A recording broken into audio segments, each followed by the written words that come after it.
Next point बघा आता याच्यातलं gravitational potential energy. तर आता पोटेन्शियल एनर्जी म्हणजे आपल्याला हा फॉर्म्युला झालेला आहे, potential energy equal to mgh. हा फॉर्म्युला तुम्हाला ऑलरेडी झालेला आहे. आता हे ग्रॅव्हिटेशनल पोटेन्शियल एनर्जी मध्ये काय काय कन्सेप्ट तुम्ही दिलेले आहेत ते बघा. तर energy stored in an object because of its position or state is called as potential energy. Definition करून ठेवा. तर एखाद्या बॉडीमध्ये, एखाद्या ऑब्जेक्टमध्ये त्याच्या पोझिशन नुसार त्याला मिळालेली एनर्जी ही पोटेन्शियल एनर्जी असते. एक साधं सिंपल एक्झाम्पल कन्सिडर करू. तर समजा एखादा दगड घेतला आणि तो जर आपण 1 फुटावरून खाली टाकला आणि तोच दगड आपण जर 10 फुटावरून खाली टाकला तर परिणाम जास्त कुठं दिसेल तुम्हाला? तर 10 फुटावरून जर दगड खाली टाकला तर त्याचा परिणाम जमिनीवरती जो होईल तो जास्त दिसेल. म्हणजेच त्या दगडाची पोझिशन काय आहे, तो कोणत्या स्टेटमध्ये आहे, त्यानुसार त्याच्यामध्ये एनर्जी स्टोअर झालेली असते. त्याला ग्रॅव्हिटेशनल पोटेन्शियल एनर्जी असं म्हणायचं आहे. This energy is relative. Relative म्हणजे याच्यामध्ये अर्थच्या सरफेस पासून ती बॉडी किती अंतरावरती आहे हे अवलंबून राहतं. डिस्टन्स कमी जास्त झालं तर ती व्हॅल्यू पण बदलते. And increases as we go to greater heights from the surface of the अर्थ.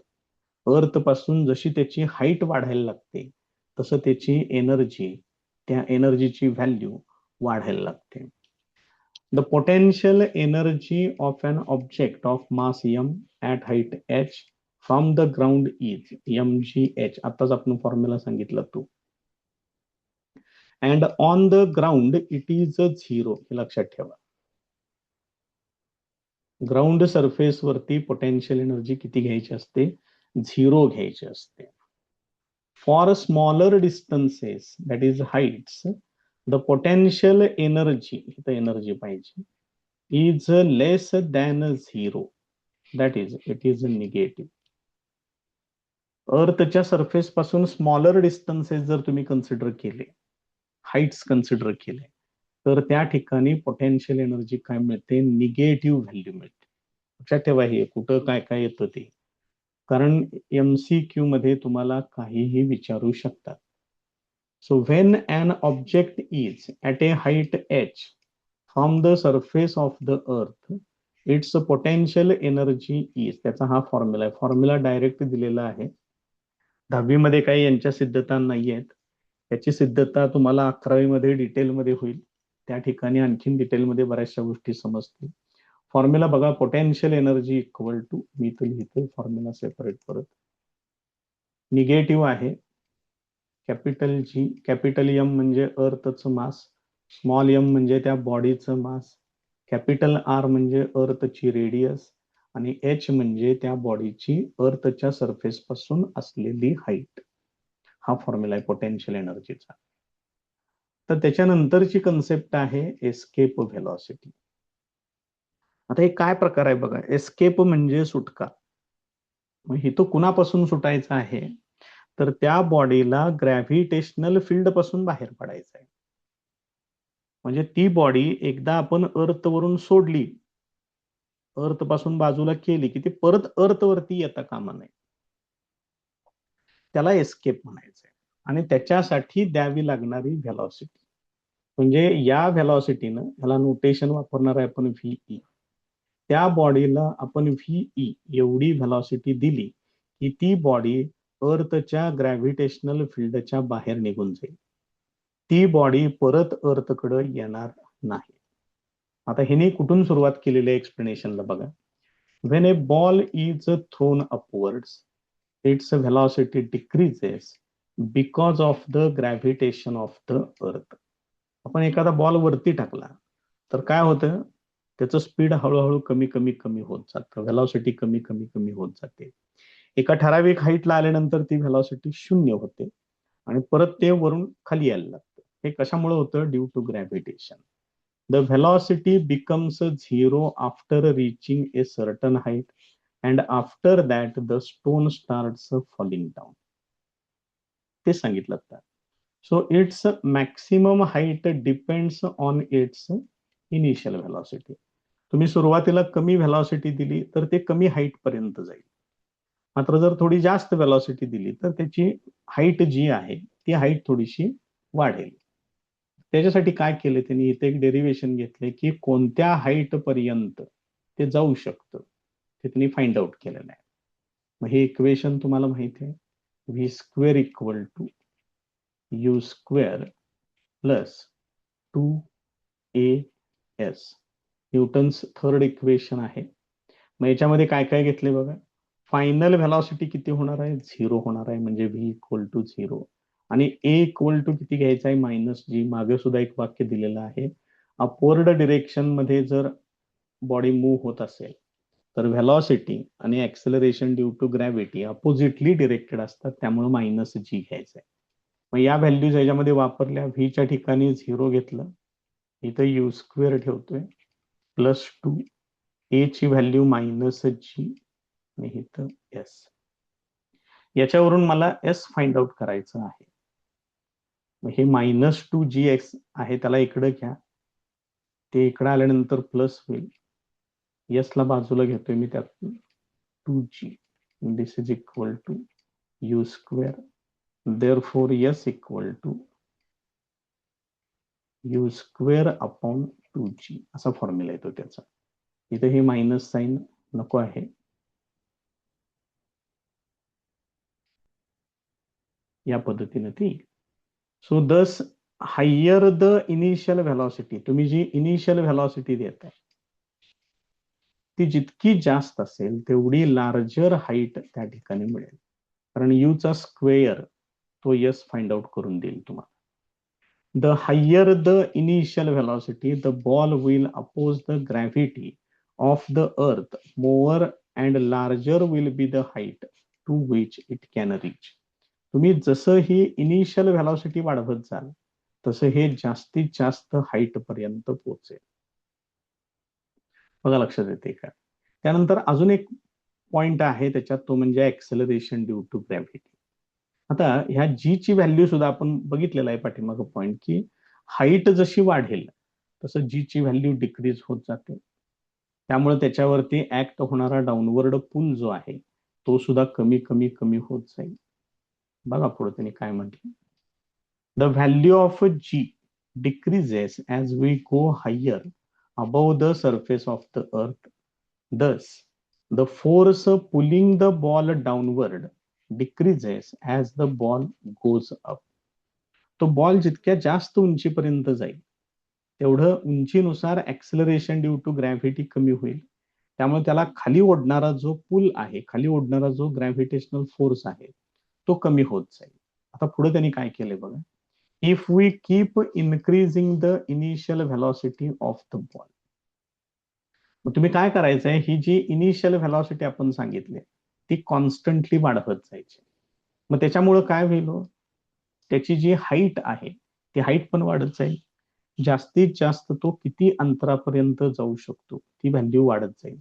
It will reach larger and larger heights and above a particular value of initial velocity of the ball.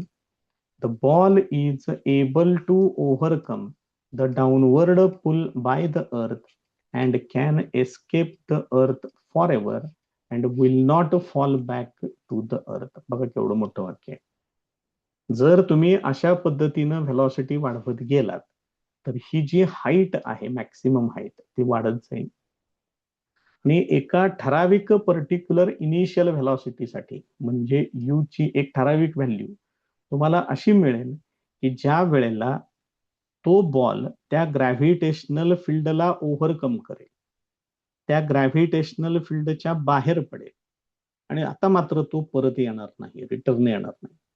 तो अर्थच्या gravitational field मधून कायमचा escape झालेला असेल. मग ही जी velocity आहे, this velocity is called as escape velocity. अशी ही जी त्या बॉडीला अर्थच्या सरफेसवरती दिलेली कमीत कमी व्हेलॉसिटी आहे की ज्याच्यामुळं ती बॉडी ग्रॅव्हिटेशनल फील्डच्या बाहेर निघून जाते, त्याला एस्केप व्हेलॉसिटी म्हणायचं आहे. Its value can be determined by using the law of conservation of energy. Escape व्हेलॉसिटीची व्हॅल्यू डिटरमाइन करण्यासाठी तुम्हाला काय वापरावं लागेल? Law of conservation of energy याचा वापर करायचा आहे. Now, an object going vertically upwards from the Earth's surface, having an initial velocity equal to the escape velocity, escapes the gravitational force of the Earth. जर एखाद्या बॉडीला आपण initial velocity किती दिली, एस्केप व्हेलॉसिटी इतकी जर तुम्ही दिलीत, तर ती बॉडी ग्रॅव्हिटेशनल फील्डच्या बाहेर निघून जाते. मग ग्रॅव्हिटेशनल फील्डच्या बाहेर निघून जाते याचा अर्थ त्या ठिकाणी ग्रॅव्हिटेशनल फील्ड पूर्णपणे झिरो असणार आहे.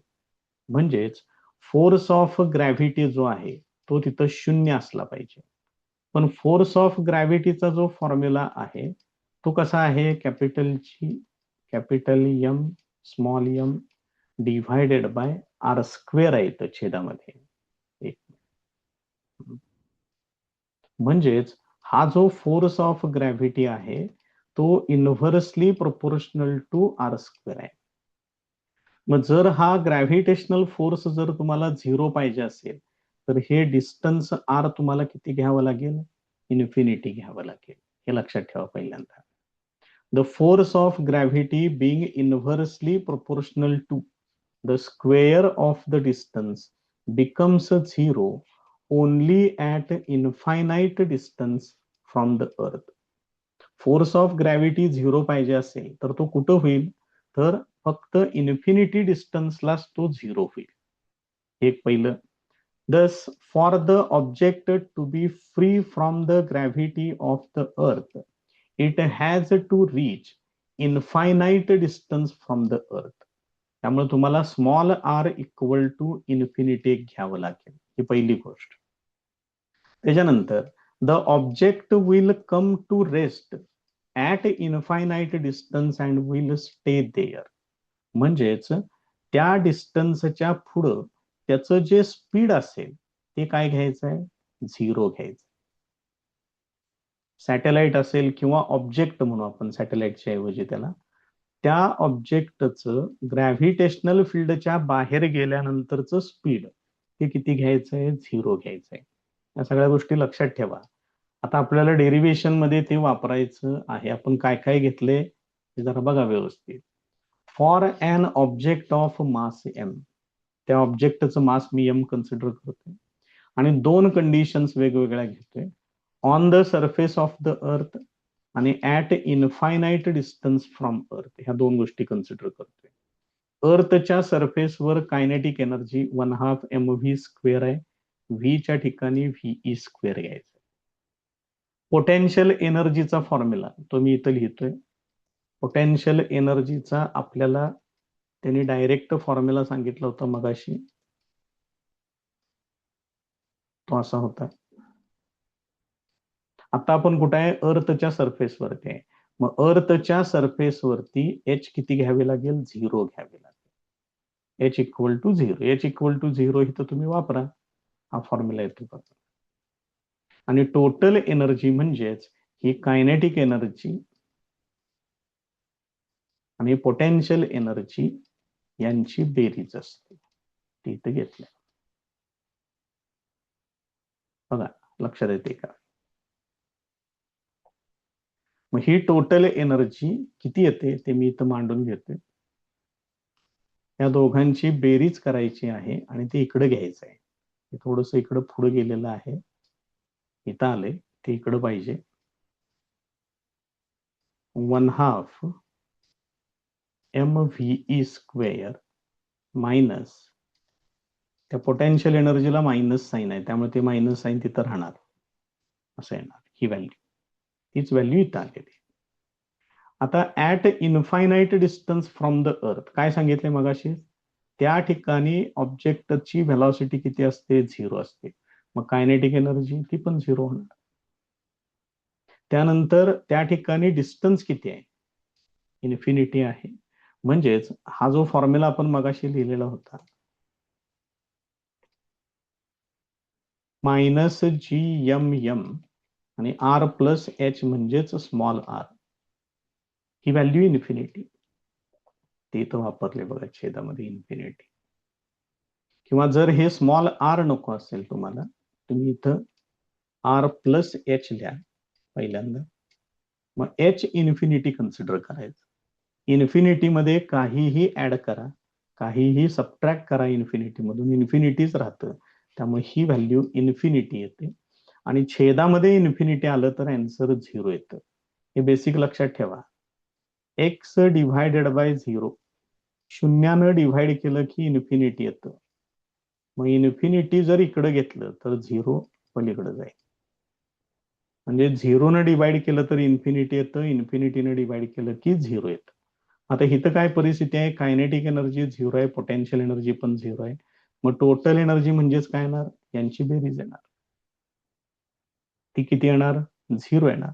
आता दोन्ही ठिकाणच्या फक्त टोटल एनर्जीज फक्त बघा, बाकीचं सगळं आता मी याच्यातलं काढून टाकतो. आता टोटल एनर्जीचे फॉर्म्युले बघा काय काय आहेत. इथं टोटल एनर्जी 0 आहे. ही कुठली आहे? At infinite distance. आणि on the surface of the earth total energy एवढी आहे. मग law of conservation of energy मध्ये काय सांगितलंय? Total energy always remains constant. मग ही टर्म घ्यायची पहिल्यांदा इकडे आणि इक्वल टू किती घ्यायचं? इक्वल टू 0 घ्यायचं. त्यामुळे हे असं इक्वेशन मांडलं. मग ह्याला आता पलीकडे पाठवा, म्हणजे हे काय होईल? तर पुस्तकातल्या डायरेक्ट स्टेप्स दिलेल्या आहेत, त्याच्यामध्ये सुद्धा आपल्याला काही थोड्या स्टेप्स कराव्या लागतील, ते आपण करत जाऊ. इथं इकडे आल्यानंतर प्लस होईल, असेल. मग याच्यातलं स्मॉल m कॅन्सल होईल. हे 2 पलीकडे पाठवा, मग तुम्हाला हे इक्वेशन दिसेल.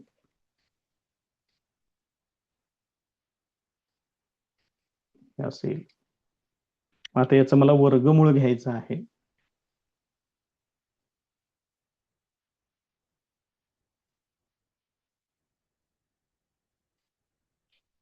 असेल. त्यानंतर आपण याच्या आधी सुद्धा जीचा एक फॉर्म्युला बघितलेला होता.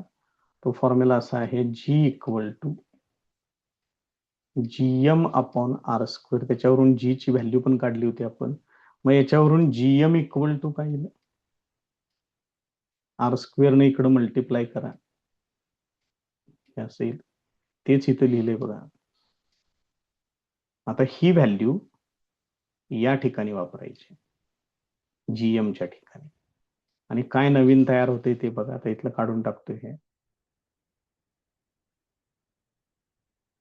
Therefore, VE equal to square root of 2 GM च्या ठिकाणी हे येणार G into R square divided by R. याच्यातलं एक R कॅन्सल होईल आणि असा फॉर्म्युला येईल. बघा लक्षात येते का? आता हे सुद्धा त्यांनी सोडवलेलं आहे. 2 ला तसंच ठेवलेलं आहे. G ची व्हॅल्यू 9.8, R ची व्हॅल्यू 6400 किलोमीटर, त्याचं मीटर मध्ये एवढं होते 6.4 इंटू 10⁶. ते सोडवून फायनल आन्सर किती येते? 11.2 किलोमीटर प्रति सेकंद. ही व्हॅल्यू लक्षात ठेवा. हे काही थोडं डिस्टन्स नाही, एका सेकंदात 11.2 किलोमीटर. विचार करा, ती बॉडी कुठनं कुठं जाईल ते. एका सेकंदात 11.2 किलोमीटर एवढ्या स्पीडनं जर तुम्ही एखादा ऑब्जेक्ट अर्थच्या सरफेसवरून सोडलात तर तो परत रिटर्न अर्थवरती येणार नाही. तो अर्थच्या ग्रॅव्हिटेशनल फील्ड मधून कायमचा एस्केप होईल. त्यामुळे ही अर्थच्या सरफेसवरची एस्केप व्हेलॉसिटी आहे. पुढे बघा आता काय सांगितलेलं आहे त्यांनी. The spacecrafts sent to the moon or other planets should have their initial velocity larger than the escape velocity. जे स्पेसक्राफ्ट मून वरती सोडले जातात किंवा इतर प्लॅनेट्सकडे सोडले जातात त्यांची इनिशियल व्हेलॉसिटी ही एस्केप व्हेलॉसिटी पेक्षा जास्त ठेवावी लागते, so that they can overcome अर्थच gravitational attraction and can travel to these objects. कारण अर्थच्या ग्रॅव्हिटेशनल फील्डच्या बाहेर पडल्याशिवाय तुम्ही दुसऱ्या प्लॅनेटवरती तर जाऊ शकत नाही. त्याच्यासाठी त्यांची इनिशियल व्हेलॉसिटी ही एस्केप व्हेलॉसिटी पेक्षा सुद्धा जास्त ठेवावी लागते. नेक्स्ट पॉइंट बघा, weightlessness in space. Space travellers as well as objects in the spacecraft appear to be floating. बऱ्याच वेळेला असे न्यूज मध्ये वगैरे व्हिडिओज दिसतात आपल्याला की ज्याच्यामध्ये जे ॲस्ट्रॉनॉट्स वगैरे जे आहेत ते हवेमध्ये तरंगत असतात, त्यांच्या आजूबाजूच्या ज्या काही वस्तू आहेत त्या सुद्धा हवेमध्ये तरंगत असतात. So though the spacecraft is at a height from the surface of the earth, the value of g at that height is not zero. हे स्पेस क्राफ्ट अशा उंचीवरती असतात की जिथं जी ची व्हॅल्यू झिरो नसते. तरी पण असं घडतं. In the space station the value of g is only 11% less than its value on the surface of the earth. लक्षात ठेवा, या स्पेस स्टेशन वरती ऍक्ट होणारं ऍक्सेलरेशन ड्यू टू ग्रॅव्हिटी किती असतं? अर्थच्या सरफेसवर जेवढं असतं त्याच्या फक्त 11%नीच कमी असतं. म्हणजे फार मोठी काय व्हॅल्यू त्या ठिकाणी डिक्रीज होत नाही. दस the height of a space craft is not the reason for their weightlessness. त्यामुळे ते स्पेस क्राफ्ट जास्त उंचीवरती आहे असं म्हणण्यात काही पॉइंट नाही आहे. त्या हाईटमुळं हा वेटलेसनेस नसतो. मग कशामुळे असतो? Their weightlessness is due to their state of free fall. हे लक्षात ठेवा, इम्पॉर्टंट. त्या ॲस्ट्रॉनॉट्सना, त्या स्पेस ट्रॅव्हलर्सना वेटलेसनेस कशामुळे जाणवतो? Due to the state of free fall. Free fall म्हणजे कशाला म्हणायचं? ज्याच्यावरती फक्त acceleration due to gravity act होते, ज्याच्यावरती फक्त ग्रॅव्हिटेशनल फोर्सच ऍक्ट होतो, इतर कोणताही फोर्स ऍक्ट होत नाही. आता तुम्ही म्हणाल ते स्पेस क्राफ्ट मग खाली का पडत नाही? कारण त्याला एक ठराविक व्हेलॉसिटी आहे, त्या व्हेलॉसिटीनं ते ट्रॅव्हल होत असतं. Though the spacecraft is not falling on the earth because of its velocity along the orbit, the only force acting on it is the gravitational force of the earth and therefore it is in free fall. हे सगळं महत्वाचं बघा इथल्या 2-3 ओळी. ते space craft अर्थच्या सरफेसवरती येऊन पडत नाही, कारण त्याला एक ठराविक व्हेलॉसिटी आहे. त्या व्हेलॉसिटीनं ते त्या सर्क्युलर ऑर्बिटमध्ये फिरत असतं. मग त्या स्पेस क्राफ्ट वरती ऍक्ट होणारा फोर्स कुठला फोर्स आहे? फक्त ग्रॅव्हिटेशनल फोर्स आहे. आणि ज्या ज्या बॉडीज वरती फक्त ग्रॅव्हिटेशनल फोर्सच ऍक्ट होतो त्या बॉडीजना म्हणतात they are in a state of free fall. As the velocity of free fall does not depend on the properties of the object, the velocity of free fall is the same for the spacecraft, the travelers, and the objects in the craft. आता हे जे free फॉलची जी velocity आहे ती कोणत्या object वरती ते free fall act होतं त्याच्यावर अवलंबून नसतं. फ्री फॉल स्पेस क्राफ्ट वरती पण ऍक्ट होते, त्याच्यातल्या ट्रॅव्हलर्स वरती पण ऍक्ट होते, त्याच्यातल्या ऑब्जेक्ट्स वरती पण ऍक्ट होते. त्यामुळे हे फ्री फॉल सगळ्यांच्या वरती सेम परिणाम करणार. Thus, if a traveler releases an object from her hand, it will remain stationary with respect to her and will appear to be weightless. जर समजा एखाद्या ट्रॅव्हलरनं एखादी वस्तू हातातून सोडली तर ती वस्तू तिथंच स्टेशनरी राहते, कारण जसं ते फ्री फॉल त्या ट्रॅव्हलर वरती ऍक्ट होतं, त्याच्यावरती जी फोर्स ऑफ ग्रॅव्हिटी ऍक्ट होते, ते फ्री फॉल मध्ये असते ती व्यक्ती, त्याच पद्धतीनं तो ऑब्जेक्ट सुद्धा फ्री फॉल मध्ये असतो. आणि त्यामुळं तो काय आपल्याला दिसतो, इट अपिअर्स टू बी वेटलेस.